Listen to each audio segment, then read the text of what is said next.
Michael is the son of a former fiance of mine, and he had developed some troubling behaviors that eventually became diagnosed as Asperger's. It got to be at a point where his mother felt she had to put him into a psych hospital for the protection of her and her daughter. He and I actually had a few times where we crossed paths a little bit more than we should have, and my protecting his younger sister from him. And that eventually, among some other things, led to the splitting up of his mother and I. And as we were splitting up, he was also getting bad again to the point where he had crossed the line of physicality, and she was going to be shipping him off to Outward Bound Behavioral School in Oregon.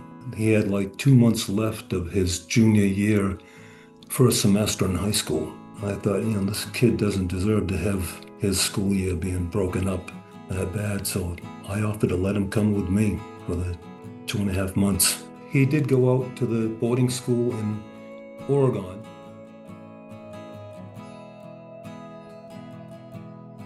I planned a trip to see my son, who was out about 3-4 hours from where he was. Well, by the time I'd made the plane reservations and all, he had moved. They had moved him from a school in Oregon to one in Logan, Utah. So when I called him to tell him, hey, I'm coming out to see my son, and he says, you're not coming to see me? So of course I'm trying to figure out, okay, how am I going to fly from the Manchester, New Hampshire area to Salt Lake City to Portland? And I was almost crippled because I also was recovering from a knee replacement and still on a crutch. And finally, I just ended up deciding I'm flying into Portland, renting a good-sized SUV, spent a couple days with my son, drove 2 days and with a stopover overnight in Twin Falls, Idaho, to Logan, Utah. Spent 8 hours with Michael, which it was awesome. He was so grateful. And I know his mother wanted him to stay another year at this boarding school. And I think he'd already planned on going to Utah State. So I'm on a call with him one time as he's talking about what his mother wants him to do. And I says, Michael, you're very gregarious. You've got a great personality with people. I've seen you're great. I says, why don't you just do summer on campus? I says, at the same time, you'll get a head start on all the other students coming in.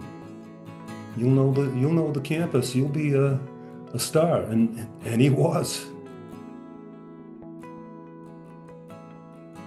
And he ended up flying through medical school, even was nominated and chosen as the most gregarious, the most charismatic one in his class. He's liking right where he's at now as a full-fledged medical doctor. You'd be great in research. I could see you finding a cure for cancer. He says, no, I like helping people. Just what a change. What a change.